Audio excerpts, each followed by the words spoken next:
From the Catholic Mirror of September 9, 1893. But faith, fanatic faith, once wedded fast to some dear falsehood, hugs it to the last.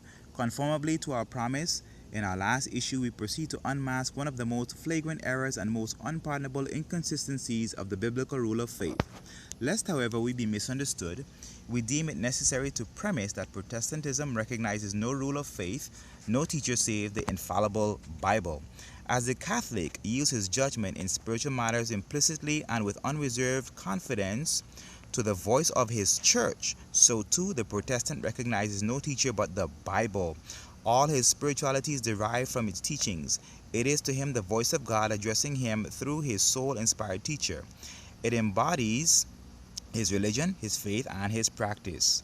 The language of Chillingworth, the Bible, the whole Bible, and nothing but the Bible is the religion of Protestants, is only one form of the same idea, multifariously convertible into other forms such as the Book of God, the Charter of our salvation, the Oracle of our Christian faith, God's textbook to the race of mankind, etc.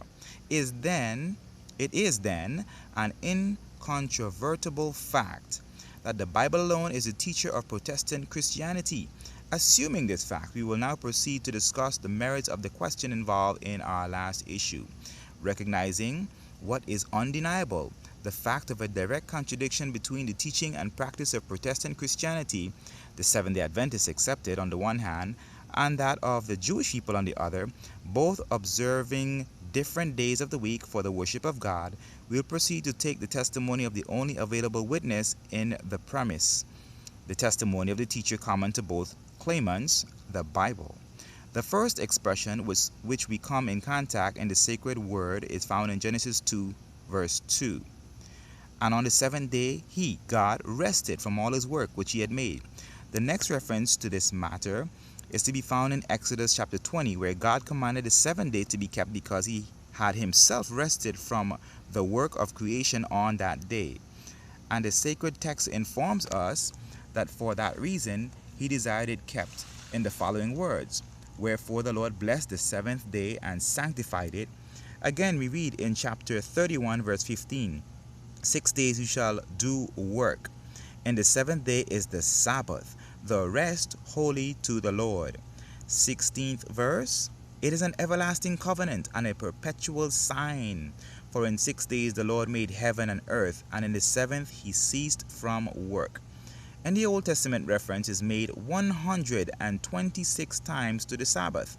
And all these texts conspire harmoniously in voicing the will of God, commanding the seventh day to be kept because God himself first kept it, making it obligatory on all as a perpetual covenant.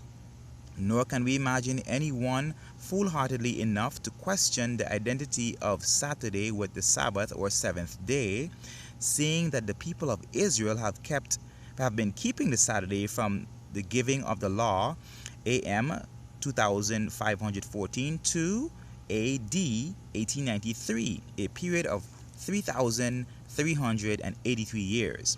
With the example of the Israelites before our eyes today, there is no historical fact better established than that referred to, which is that the chosen people of God, the guardians of the Old Testament, the living representatives of the only divine religion hitherto, had for a period of 1,490 years anterior to Christianity preserved by weekly practice the living tradition of the correct interpretation of the special day of the week, Saturday, to be kept holy to the Lord, which tradition they have extended by their practice to an additional period of 1,893 years, or 1893, thus covering the full extent of the Christian dispensation.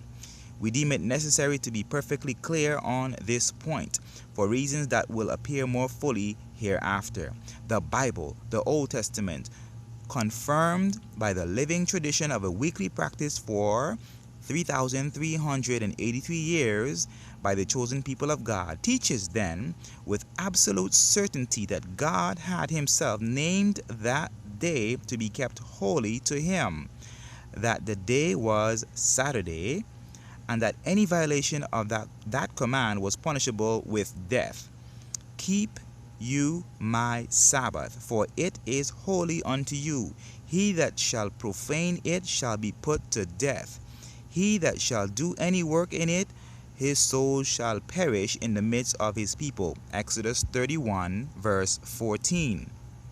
It is impossible to realize a more severe penalty than that so solemnly uttered by God himself in the above text on all who violate a command referred to no less than 126 times in the Old Law.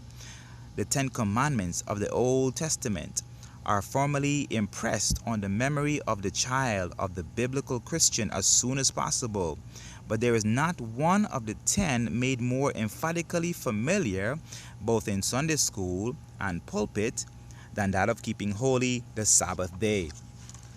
Having secured with absolute certainty the will of God as regards the day to be kept holy from his sacred word, because he rested on that day, which day is confirmed to us by the practice of his chosen people for thousands of years, we are naturally induced to inquire when and where God changed the day of his worship, for it is patent to the world that a change of day has taken place. And inasmuch as no indication of such change can be found within the pages of the Old Testament, nor in the practice of the Jewish people who continue for nearly 19 centuries of Christianity obeying the written command, we must look to the exponent of the Christian dispensation, the New Testament, for the command of God canceling the old Sabbath Saturday. We now approach a period covering little short of 19 centuries and proceed to investigate whether the supplemental divine teacher, the New Testament, contains a decree canceling the mandate of the old law and at the same time substituting a day for the divinely instituted Sabbath of the old law, Saturday. For inasmuch as Saturday was the day kept and honored to be kept by God, divine authority alone, under the form of a canceling decree, could abolish the Saturday covenant, and another divine mandate appointing by name another day to be kept holy other than Saturday is equally necessary to satisfy the conscience of the Christian believer. The Bible being the only teacher recognized by the biblical Christian, the Old Testament failing to point out a change of day, and yet another day than Saturday being kept holy by the biblical world, it is surely incumbent on the Reformed Christian to point out in the pages of the New Testament the new divine decrees repealing that of Saturday and substituting that of Sunday kept by biblicals since the dawn of the Reformation. Examining the New Testament from cover to cover, critically we find the Sabbath referred to 61 times. We find too that the Savior invariably selected the Sabbath or Saturday to teach in the synagogues and work miracles. The 4 Gospels refer to the Sabbath or Saturday 51 times.